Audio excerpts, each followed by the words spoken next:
The mall, the party, the packed restaurant. Everyone else seems fine. You're counting the minutes until you can leave. You've been told you're antisocial, difficult, uptight.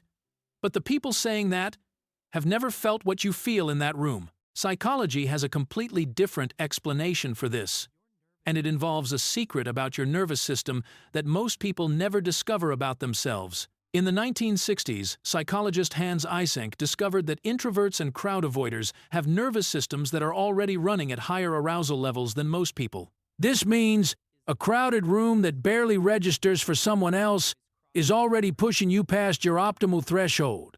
You're not overreacting. You hit the limit faster. That's just biology.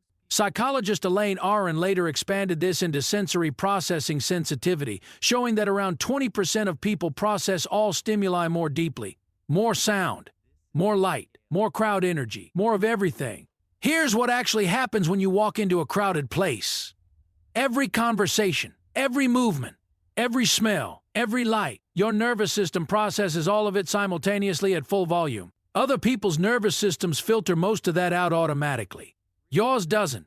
It catches everything, processes everything, and by the time you've been there 20 minutes, you're genuinely depleted. And then comes the guilt. Everyone else seems fine. You wonder what's wrong with you. Nothing is wrong with you.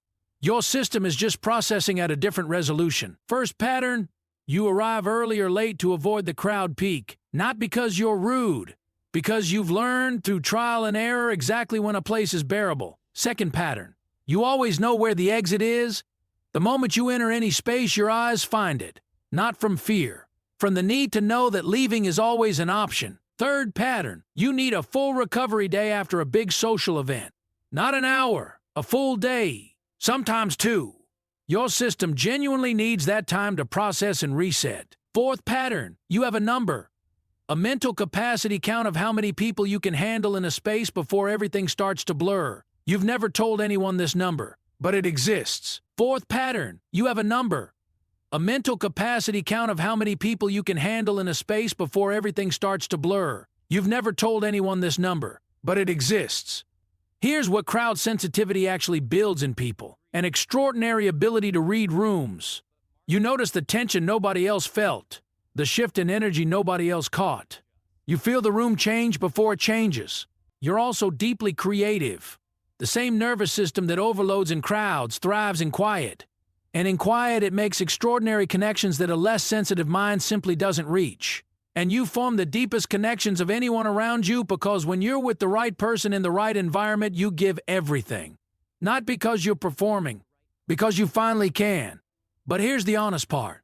Some people use crowd sensitivity as a permanent exit from life. Every event avoided, every gathering declined, until the world shrinks to the size of one room. Sensitivity is a gift that requires management, not avoidance. The nervous system that overloads in crowds can be trained to expand its window, slowly, on your terms. Here's the reframe. You don't hate people. You process people more completely than most. And complete processing has a cost. That cost is not a character flaw. It's a processing fee. The world is louder than it has ever been. More crowded. More stimulating. More demanding.